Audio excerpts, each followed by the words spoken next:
Based on the video, it should be pretty evident what stress management technique we will be discussing today, but if it wasn't, it will be running. The physical act of running is something we all partake in on a weekly basis. It could be running to catch a bus, running in practice, or even leisure runs just to stay fit. This act is something that has been around from the start of mankind. However, we will look at it through a different lens, one in which we will use running as a means of stress relief to not only physically better our lives, but to better it mentally as well. Running may seem pretty straightforward. It's just going outside and moving briskly, faster than a walk, or running. However, in using it as a stress management technique, there has to be some form of structure in regards to when it's done and how long it is done for. Most people have a set routine they stick to of running in the afternoon after a long day, while others practice running randomly throughout the day dependent on their free time. But at the end of the day, it is what works best for you as an individual. In a 2017 article written by Scott Douglas for runnersworld.com titled, "Here's Why You Should Definitely Keep Running During Stressful Times," he highlights the run it off approach to staying sane when things are going haywire. In this article, Scott speaks on the significance of scheduling workouts and running on days when you're stressed despite the lack of time or energy, as it definitely aids in the reduction of the stress you feel. Running was officially born as a sport in 776 BCE in ancient Greece in the town of Olympia. The first event in the first Olympics ever held was a race. In fact, from its inception to 724 BCE, the stadium race was the only competition hosted at Olympics. Before that, running was mainly used as something of an expedient, a tool that people possessed that allowed them to find foods and avoid danger. Then came the birth of the marathon. Here's what happened. In 490 BCE, a Greek soldier was commissioned to leave town in haste and make his way towards Athens. He was supposed to deliver news of victory over Persia. The town he departed was called Marathon, and Athens was approximately 25 miles away. Legend has it that he ran all the way there in one shot, delivered his message, and dropped dead right on the spot. And that was it. The marathon was born. The advent of the modern Olympics. It was conceived by the Greeks in an attempt to invoke the glory of antiquity. As for the conception of the modern marathon, that was due to a man named Michael Briel, a French philologist who was adamant about its inclusion in the Olympics. It was a male-only event at the time. Fun fact: before 1960s, treadmills were commonly used as a form of punishment and hard labor for prison inmates. In 1963, a 4-page pamphlet appeared in Oregon banks. Sponsored by the Oregon Heart Foundation and the U.S. National Bank of Portland, the Jogger's Manual set out the basic principles of a new form of physical exercise, jogging, which took Eugene by storm and eventually spread. Nike, which you may recognize as a shoe company, had a stake in increasing the sport's popularity by promoting running. They increased shoe and clothing sales. The 1970s saw the influence of Arthur Lydiard on running to make it what we know it as today. He introduced running as a way to improve your health and socialize at the same time, so people started seeing getting fit as an affordable way to have fun together. After Bill Bowerman had met Arthur Lydiard, he wrote and published his book Jogging in 1966 in the United States, which became a huge success. With time, more research has been done into the benefits that running can have on individuals.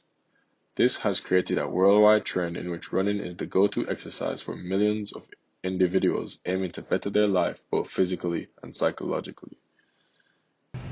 So to speak about the benefits of running, I thought that it was very important for me to include my personal experiences, and I figured there was no better way to do that than to bring you guys on a run with me.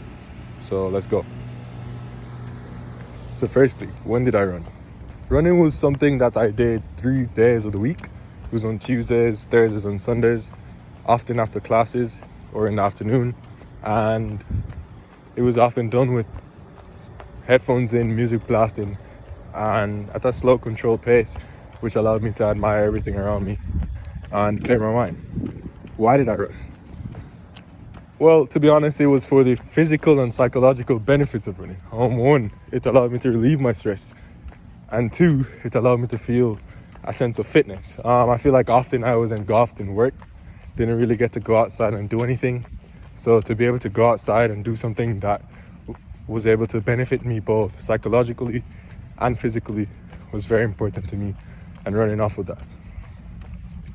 Also, one of the factors that added to my stress throughout my entire UVA life has been the lack of sleep. And often when I was done running, I was able to sleep a lot easier. So there was that aspect of it. Overall, I think running was a very fun experience. It was hard at times, it got cold at times, sometimes it hurt. But overall, the benefits that it offered me, mentally and physically, definitely outweighed all that. And I would 10 out of 10 recommend.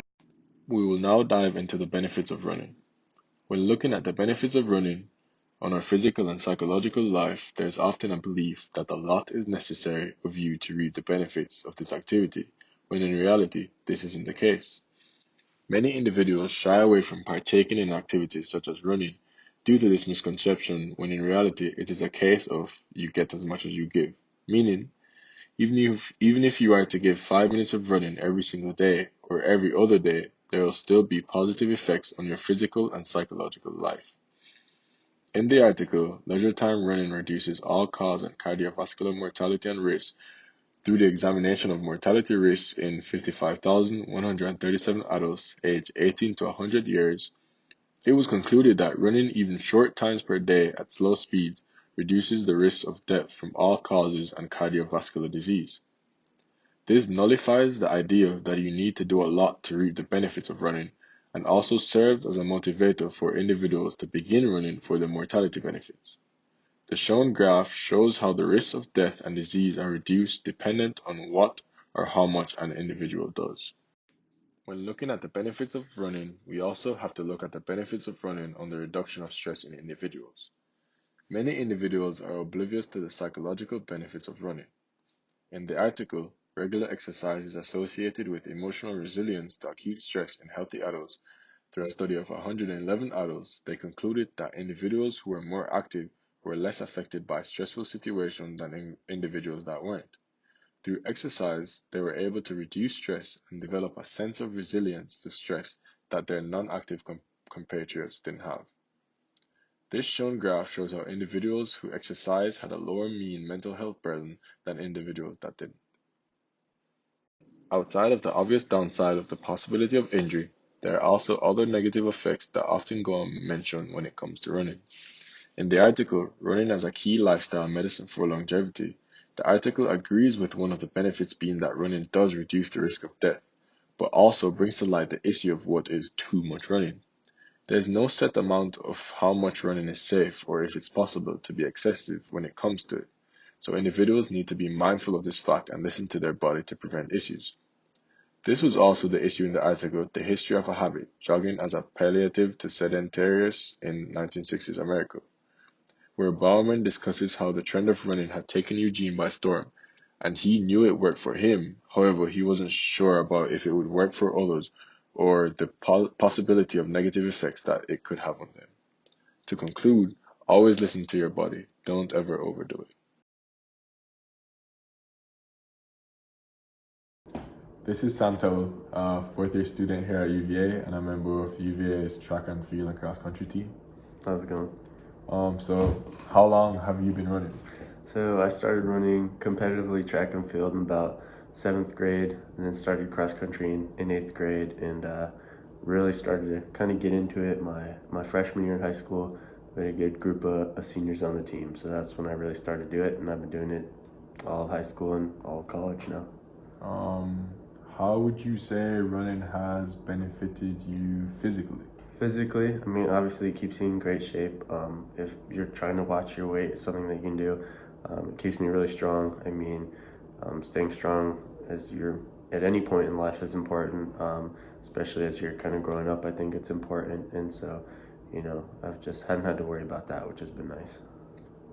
Also, how do you think it benefits you psychologically? So psychologically, it's a big thing because it is really hard, and so it's going to be hard to do sometimes psychologically, but it's really positive being out there and being with a good group of people, especially I think when you're going for a run.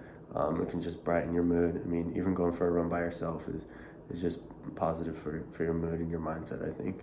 And would you recommend running to everyone else? Yeah, and like you talked about, you don't have to do it every day, but once, twice, a few times a week is good. We do it every day, which is a little much, but getting out there can be good for, like we talked about, physical and psychological strength. Yeah. All right, thanks, man. You're welcome. To sum it all up, running has its fair shares of ups and downs. It is a cost-effective means of exercise that allows individuals to better their lives in multiple ways than one. As somebody who wasn't exposed to this, it struck me as rather interesting, and as I read more, it provided me with motivation to actually go out and do it. I mean, who wouldn't want to live longer and be stress-free?